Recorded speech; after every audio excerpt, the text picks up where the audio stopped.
When you're watching The Acolyte, do you even feel like you're watching Star Wars any longer? On The Acolyte. You do not want to go down this road. Because you have been down there, Neo. You know that road.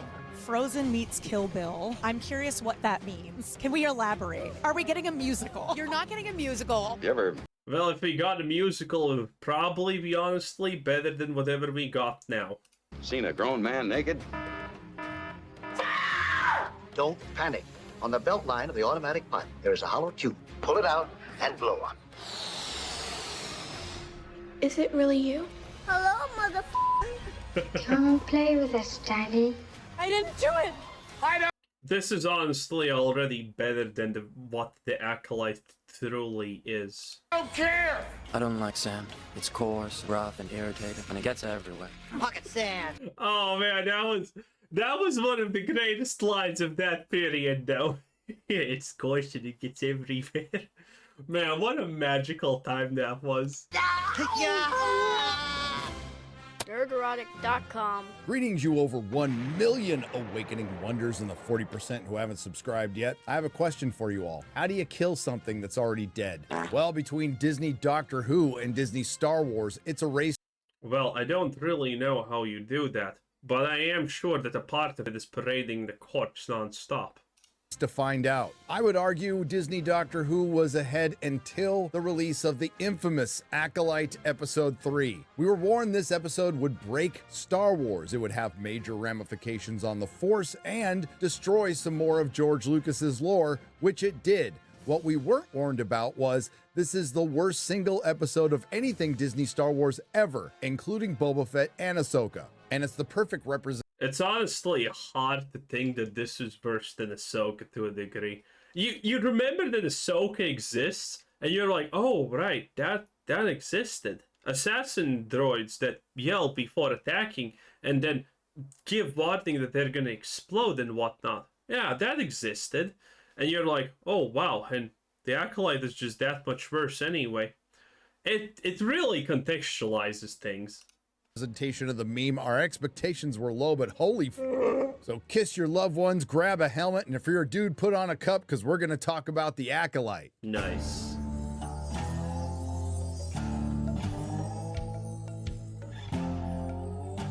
Wow. Now, after the thrilling and engaging first 2 episodes where Carrie-Anne Moss Mothma was dispatched in a... You gotta love the first episode. Fight me with all you have, and she's like, no. And then she proceeds to beat up random people. It's just the genius of storytelling at its peak. Under 5 minutes with a kitchen knife, which sets off a murder mystery. Now, to be fair, according to Star Wars lore, a kitchen knife is better than a lightsaber because it doesn't cauterize the wound. The lightsaber does, and that is why it's considered not a lethal weapon. It's just a toy nowadays. So a knife is deadlier than the lightsaber. Featuring 2 identical twins, May and Osha, who have been separated for 16 years but still manage to have the same hairstyle. They are pursued by the guy from Squid Game and some incompetent Jedi, including X-23, Maurice Gibb, and Jedediah Beatties. Anger is not the way of the Jedi! Well, it actually kinda is nowadays. Okay. So, after getting to know Osha and May, identical twins played by Amandla Stenberg, the exact... To be fair, there was not a lot to know about them, because obviously they are completely as hollow as it gets. Look at this 1,000-yard stare, which was probably not even remotely intended for these scenes. And you will find out that there's even less in there than you would expect.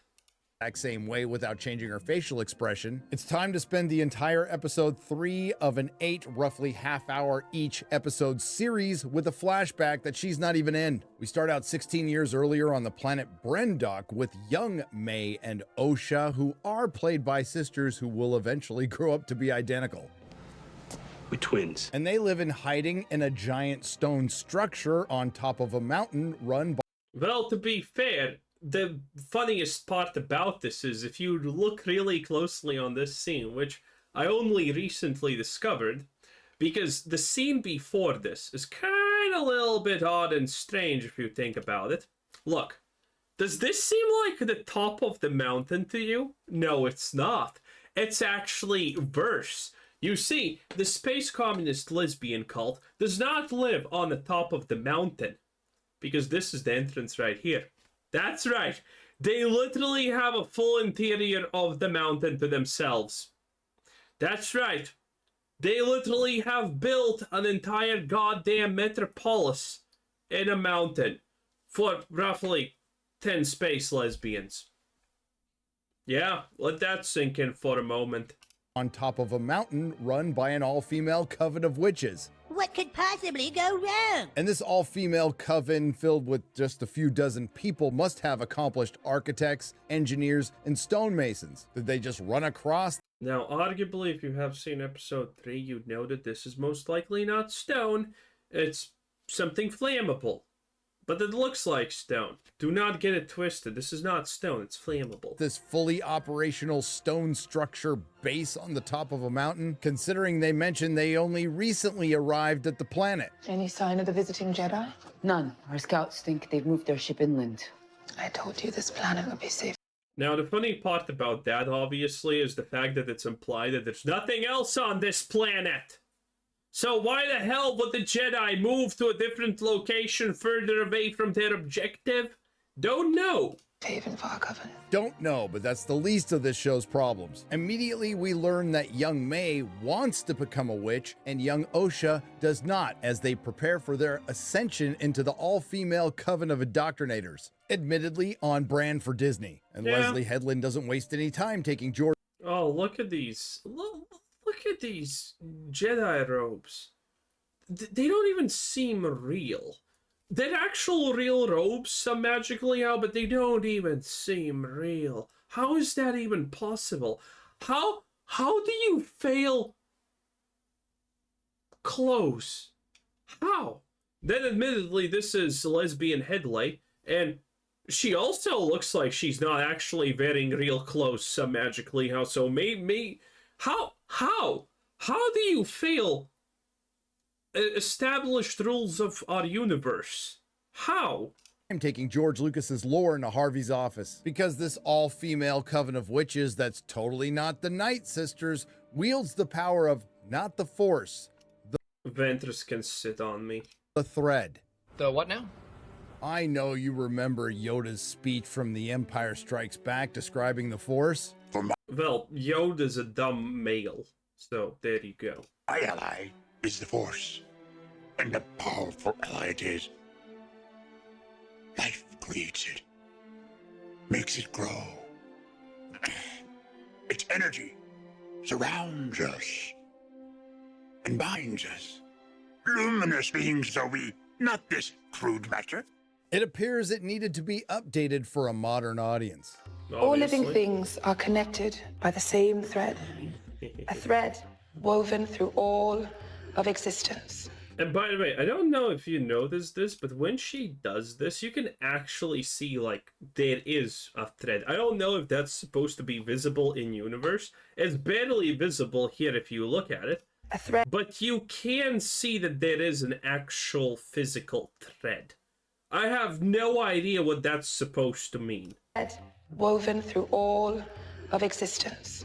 Some call it a force and claim to use it. But we know Idiots. the thread is not a power you wield. Pull the thread, change everything. Sounds like, you know, the exact definition of wielding something. It ties you Oh, to your destiny. nice. It binds you to others. And right after Mother Anastasia says that the thread is not a power you wield, she wields the power. Now, apparently the thread is some gobbledygook having to do with the power of one or two or many, and Mother Anastasia demonstrates this by showing the power of one, which is force pushing one woman, or showing the power of two, which is force pushing two women. Dude, this is also the most versed two woman ever. Like, what the... Dude, you know they actually went out of their way. You just know they went out of their way to find something like this. They probably searched days for you know, two women of this distinctive caliber of what the fuck is even going on in their lives. Showing the power of two, which is force pushing two women, and I'm guessing the power of many is pushing many women. All I know is that dyke can play. And after one of the girls' mothers, Mother Anastasia, pushes them to the ground to where they almost hit their head on the steps, the other mother... They should have. My God, they should have. It would have saved so much time. Coral hears a noise from the computer room. Is it the Jedi they've already acknowledged they know is on the planet, or is it a... I completely missed that scene. Computer malfunction because they have no men for IT. Hello, sir. Good afternoon, sir. How are you doing? You're having problem with your computer. And after another scene about the two girls arguing about the Ascension, Mother Anastasia explains what it is. Ascension is about walking through fear. It is about sacrificing a part of yourself, the power of many, instead of the power of one. No offense. Yeah, sounds like a cult. But it sounds like some commie gobbledygook. And Also we get a heavy dose of modernity. The galaxy is not a place that welcomes women like us. Yes, the Hell yeah, let's go! That's the galaxy I want to be a part of. message is strong with this one, and we're just getting started. And just in case you weren't... By the way, the fact that Force sensitives are pretty much the dominating people on almost all planets and recognized and whatnot. But no, for these women, though, it's really bad. Yeah, it's beautiful. It is truly beautiful. Convinced in the previous two scenes that Osha doesn't want to become a witch and May does. Well, Osha's dumb and young and she doesn't know what she wants and she will grow into loving being a witch. May is beautiful, smart, and perfect, and she understands that being a witch is amazing. And you know, she's old enough to figure that out for herself. There you go. Amazing writing. I show you again, and this is where we find out this very peaceful all-female covenant of witches is hunted and persecuted by who? The Republic? The Jedi? Tonight we enact a ceremony we have not performed since our exile. We were hunted, persecuted, forced into hiding, all because some would consider our power dark, unnatural. We were on the brink of extinction. What the hell was that? And if that wasn't bad enough, we've finally arrived to the cringe part. Ladies and gentlemen, I present to you... God, do we skip the cringe part? Do we? Because it is really actually just cringe. There's nothing even to be said about it. It's just bad. Getty, please! Disney Star Wars. Power of one, the power of two, the power of many. Many! You just know there's that retarded bitch at the side who messes everything up and everyone's like, power of one, power of two, and then she's like, power of one! You just know there is one of them right there. The power of one, the power of two, the power of many. That's right, that's the power we're talking about here, boys. The power of doing the right thing and ending them suffering. You know, I've seen something like this before. I haven't seen this. I have seen this, though. Dude, I should start the camp of my own like this, okay? Listen, if women pay money for something, they are capable of convincing themselves whatever the hell they just bought is perfection. So the idea that they sell themselves on the idea that they're gonna go find spirituality and themselves in a forest by just banging shit with sticks is perfect. Yeah!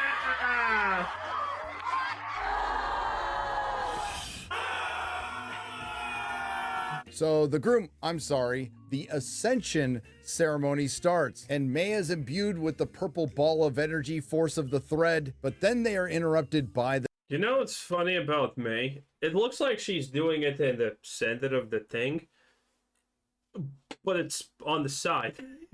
She missed! Force of the thread, but then they are interrupted by the Jedi before Osha could get her purple ball of energy force of the thread. Oh, and no. I would be remiss if I didn't point out something historic just happened. From the time the title card hit after Soul's very brief appearance spying on the children in the beginning of the episode, 13 minutes and 13 seconds passed without a man being on screen. Yes. Pretty easy to figure out when you're watching a good show. It's got a world you buy into. You generally know. Not anymore. I actually wanted to do a video about this, but one of the reasons why Star Wars is no longer even remotely watchable and most of the time it fails, you just look at episode 3, and I'm sure we're gonna get some glimpses of it because it's just blatant in every almost scene ever. Just pick a location, for example. Here is perfect. Look at this. This is inside their monastery. What the fuck is this? What are these lines? I don't know. Is that a language? Don't know. Is this sliding? Then why is it spaced out unevenly and some of it's orange and some of it's yellow? And this is all about. This is constantly throughout all of the shows. Not a single location looks real. They all look just fabricated gobbledygook nonsense slop. In one part of this episode, you can actually see a bed. And the bed has a triangular fucking pillow. It's just nonsense. And I wanted to contrast this. I was thinking about the video, and I thought I could contrast this. Like, the inside of Millennium Falcon is actually even more cluttered. But when you just look at what happens inside of Millennium Falcon, that place looks real. It's actually more cluttered. It has also a bunch of lights at some places, but on places that could make sense. But it looks reasonable. It looks real. But none of this crap. Any scene that you pick at any point just does not even look remotely real. Look at this. What is this? What is this? Why does it have 4? What is this supposed to be? Why is it there? This is a goddamn window. What do these buttons do? It looks like they're in the stone. Why is there one button like this and they're not even aligned? Why are there buttons here? Well, none of this makes sense. And one of the best examples of something not making sense, I feel, is in the prequels. It's when they're fighting against Darth Maul, and they cut him in half. Spoiler alert, I guess. But he doesn't die, obviously.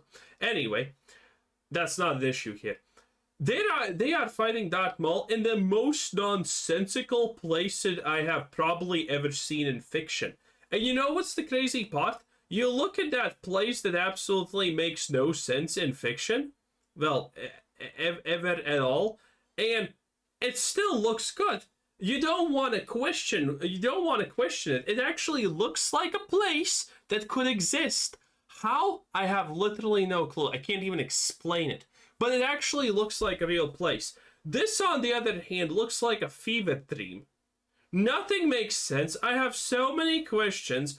It doesn't look like anyone is living there. It just makes no sense. And you can see that in so many modern Star Wars episodes, shows, and whatnot. Places just don't look real. They don't look real. They don't feel real. And they just look blatantly fake. And, you know, it's like they're made like 30 minutes before shooting or something. It's complete nonsense. Pretty easy to figure out when you're watching a good show. It's got a world you buy into. You generally know where you are in that world. You know how much time has passed. Okay, you don't even... I don't have the equivalent example of a show, but this, everything Gary is saying is typically 100% spot on. But you can even completely break these rules and still have a completely, absolutely believable world. Now, I personally can't think off the top of my head a movie that does this or a show that does this, but I can think of a manga that does this. Tower of God. That shit is the most wiki-wacky wooey thing ever. It literally makes JoJo's Bizarre Adventures look like JoJo's completely understandable and fully conformant to the rules of modern society adventures, okay? In Tower of God, nothing makes sense. Locations make not a single shred of sense. The world does not make a single shred of sense. What's visible, what's there, what's out there. And you know what the thing about Tower of God is? At no point do you even stop to question it. The world is, even though it's a complete ludicrous fever dream, at no point do you go and think like, this is unbelievable. This makes no sense. No. At every point, this is the world they're in, and I have literally no questions about this, why it looks like a fever dream. You can create a world that completely does not go with any of the classic things that a good world building, well, series should actually have. And it can work, as long as everything else just works. But the Acolyte can't do that. Their world's unbelievable, their writing shit, everything that you would expect from a good show you do not find here. Characters you're invested in, being consistent and making logical decisions, everything the Acolyte isn't. So this is the point where things make even less sense. The Jedi claim they thought the planet was uninhabited despite breaking into— Please show us space bows. I love the space bow so much. It's like a bow, but considering it's Star Wars and, again, look at this. There's buttons, there's shit just constantly everywhere. I want him, please, Gary, show us space bows. It's a bow, but it's made to look spacey for no reason at all. To a fortress, they also claim that they're not there to steal children. The Jedi do not take children. Do you speak any English? Then No. Obi-Wan Trinity states you cannot deny a Jedi testing future Padawans. Unless you do. And then you can't. But since you can't, you can't. This makes so little sense, it's insanity. Except when you can. With your permission, of course. But here comes— But you sometimes can't because you can, but when you can't, you can because you should. And that's an accurate description of the dialogue right here. the big one. You thought Anakin Skywalker was special with his immaculate midichlorian conception? No. That's nothing. Anakin Skywalker should have been not aborted. Where is their father? They have no father. And later we find out why. I carried them. Because who the fuck would marry one of these? Who the hell would actually try anything here? I created them. You heard that right. Two Damn women right, through boy. the power of the scissor. I'm sorry, the thread conceived twin girls. Hello, Masha. Hello, Fasha. Masha Ruten. Vista Masha. In the Fasha. Vista Masha. And you would think with an entire episode that's a flash. Also, look at the lightsabers. They just look so... They just look stupid. Episode that's a flashback. How do you make a lightsaber just look stupid? I don't know. You think you would have to try and fail everything of this, but they don't. That you get some context as to why May wants to kill the 4 Jedi. And I guess in a way you do. This episode confirms that the Jedi are complete idiots and that they're there to steal children. Other than that, everything goes down the way they said in the first 2 episodes. Osha and May are tested. May's hate for the Jedi... By the way, I completely know that this is going to happen. That they're going to fail to portray the Jedis as evil. And May is going to just even look more like a complete psychotic lunatic. Also, didn't she get her space lesbian tattoo on the other side of the head? Now, let's not think about that. May fakes her test. Osha doesn't because she wants to become a Jedi. May feels betrayed and wants to keep her sister there by killing her. It's not up to Makes sense. you. You can't stop me. Yes, I can. How? By killing you. I'll kill you. Damn right. Boy, that escalated quickly. Then May sets a fire that spreads I mean, it really did. rapidly in the stone structure. It Stone and metal, Gaddy, please. Stone and metal. blows up the giant computer banks. I'm not really sure what they were. That may or may Yep, no clue. Also, we haven't even mentioned the giant bottomless pit that they had the ceremony at, which was blatantly there to be noticed, but wasn't even mentioned. May not have been sabotaged. The guy from Squid Game manages to save Osha, but he's unable to save May, who falls off a bridge, and It's okay. The guy from Squid Game and Squid Game also barely managed to do anything correctly. he never bothers to check on the body. And the entire all-female coven of witches is killed in the Yeah, and the incredible nothing. They literally are just dead. I guess that's for the better, though, honestly. But we're probably gonna get a flashback that kind of explains what happened here. And let's be completely real. The flashback, 100%, is obviously gonna contradict things that we see happening here for no reason, just purely bad writing. It's gonna be great. It's gonna be an immaculate. And one of the big lesbian moms is probably Smilo Ren. There you go. Everyone knows it's supposed to be one of them. Nothing else makes sense. Though if it was a 360 and was a completely new character out of, you know, the writer's asses like everything in this show, it wouldn't also surprise me. But, you know. is killed in the incredibly fast-spreading fire in his... Also, my personal theory is that lesbian Hedley is looking at the internet and what people are saying, and she's like, oh my god, how did people figure out that Smilo Ren is one of their moms? And she survived. How is that possible? How do people figure this out? We hit it so well. How? It was supposed to be a big reveal. I can bet that's happening. Stone structure. Too bad there weren't any men around to set up any fire safety protocols. The incompetent Jedi end up... Well, to be fair, how that happened, I don't think... Well, never doubt a woman's capability to destroy everything that defies reason. Getting one of the two children they were going to steal, and we find out that May is indeed alive, something we knew because we saw her in the first 2 episodes. Yeah, it's fun. Being conception, the Force is now... I like their weapons also. What the hell is this supposed to be? A space axe? Why? Can't you just pull on the thread and say the power of many and make shit happen? Well, what's the point of this? Conception, the Force is now a thread, which gives credence to the Acolyte poster memes. Sounds like modern Lucasfilm. Yep, that was the worst episode of Disney Star Wars on D+. Is it the worst series? Time will tell.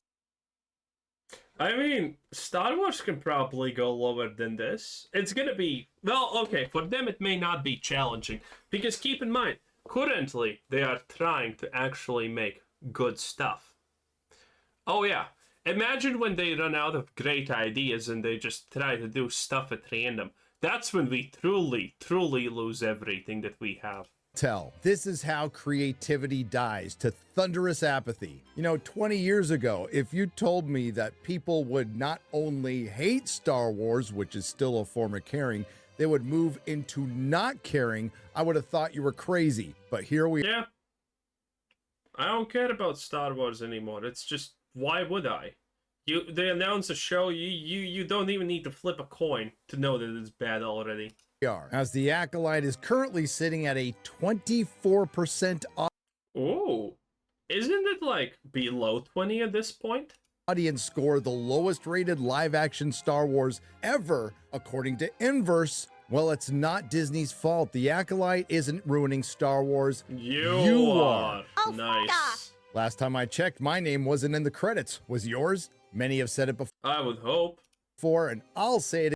If you cannot make something great of what was given to you and was already great, you might as well just burn it down and then write your name in the ash. Again, as it was reiterated by The Wrap just today, Star Wars was a male brand everyone could enjoy, mutated into a female brand no one can enjoy.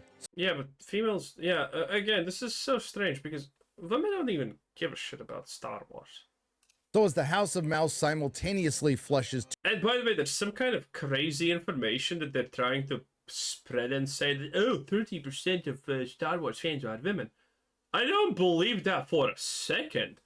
If I had to put my money on something, I would say that 5 10% are roughly probably females who actually enjoy Star Wars. Now, they exist, and there's nothing wrong if you're a woman liking Star Wars in general, even if you like this, by the way. But the fact that it's even remotely near 30%, I don't believe that even for a second. Two beloved franchises, Doctor Who and Star Wars, down the bottomless toilet. One thing is abundantly clear. Everyone hates the Acolyte, and Disney hates Star Wars. If you like what you heard, please like, share, and subscribe. If you... Nice. Anyway, that was Nerdrotic. And there's Nerdrotic Daily, the better arguably Nerdrotic. Anyway. Sad. Bye-bye.